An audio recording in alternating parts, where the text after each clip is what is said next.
তো নমস্কার বন্ধুরা, আশা করি সবাই ভালো আছেন। তো বন্ধুরা, এখন আমি যে বিষয়টা নিয়ে কথা বলবো, তো সেটা হলো দেবরা ছবির থার্ড সং, যেটার নাম হচ্ছে দাবুদি। তো দাবুদি গানটা আমার কেমন লাগলো, তো সেই বিষয়ে কথা বলবো।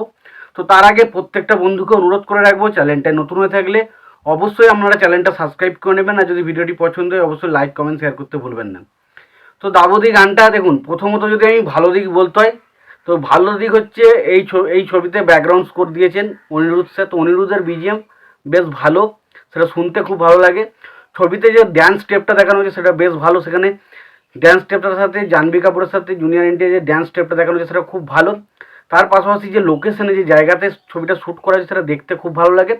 আর সবশেষে একটাই কথা বলবো, এখানে জাহ্নবী কাপুর এবং জুনিয়র এনটিআর, জাহ্নবী কাপুর এবং জুনিয়র এনটিআর তাদের দুজনকে অসম্ভব সুন্দর লাগে, তাদেরকে খুব সুন্দর লাগে দেখতে, খুব সুন্দর, মানে জিনিসটা যথেষ্ট খুব ভালো লাগে।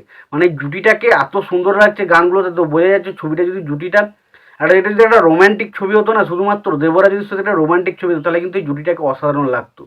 তো যেহেতু দেবরা একটা রোম্যান্টিক ছবি নয়, এটা স্পেশালি একটা গ্যাংস্টার জনরের ছবি হতে চলেছে, তো একটা ভায়োলেন্স টাইপের ছবি হতে চলেছে, তো সেখানে এই প্রেমের অ্যাঙ্গেলটা কতটা কি ম্যাটার করবে সেটা বলতে পারছি না, তবে এটুকু বলতে পারছি যে জুনিয়র এনটিআর সাথে কিন্তু জাহ্নবী কাপুর যে জুটিটা সেটা কিন্তু চরম লাগছে, আমার তো খুব ভালো লেগেছে দেখতে।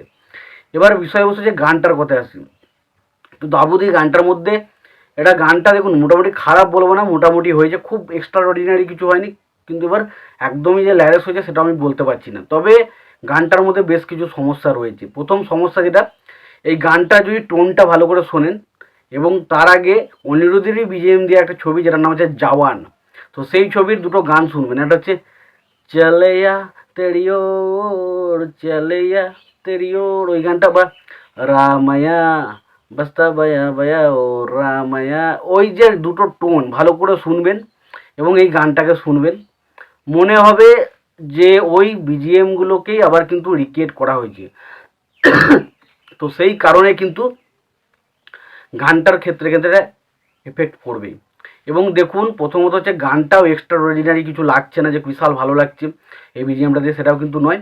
এবং পাশাপাশি ছবির মধ্যে এই গানটার মধ্যে কিন্তু একটু কপি কপি টাইপের কিন্তু অ্যালিগেশন কিন্তু পাওয়া যাচ্ছে, এবং যেহেতু এটা অনিরুদ্ধের বিজিএম, তো সেরকম টাইপের থাকতেই পারে, বাট এই জিনিসটা না হলেই বেশ ভালো লাগতো, তো সত্যি কথা বলতে। এবং পাশাপাশি দেখুন, প্রথম কথা হচ্ছে গানটার সাথে যে ড্যান্সটা করছে, সে ড্যান্সটা দেখতে তো ভালো লাগছে, বাট এটুকু বলতে পারছি অনেক সময় গানটার সাথে ড্যান্সটা অনেক সময় যাচ্ছে না, মানে ড্যান্সটা একটু অন্যরকম হয়ে যাচ্ছে, গানটা একটু অন্যরকম টাইপের চলে যাচ্ছে, এরকম একটু মনে হয়েছে এক এক জায়গায়। তো ডেফিনেটলি গানটা আমার কাছে একটা এভারেজ লেগেছে, খুব একটা এক্সট্রা অর্ডিনারি কিছু লাগেনি। তো সত্যি কথা বলতে একমাত্র দ্বিতীয় যে গানটা সংটা ছিল, বা প্রথম যে সংটা ছিল সেটা আমার ভালো লেগেছিলো, বাট থার্ড সংটা আমার কাছে কিন্তু এভারেজে লেগেছে। তোমাদের কেমন লেগেছে তোমরা জানাতে পারো। তোমাদের যদি ভিডিওটি পছন্দ হয় অবশ্যই লাইক কমেন্ট শেয়ার করে দিও। চ্যানেলটা নতুন হয়ে থাকলে অবশ্যই চ্যানেলটি সাবস্ক্রাইব করে নিয়ে পাশে বেল আইকনটা অবশ্যই প্রেস করে দিও। ভালো থেকো, সুস্থ থেকো, দেখা হচ্ছে পরের ভিডিওতে।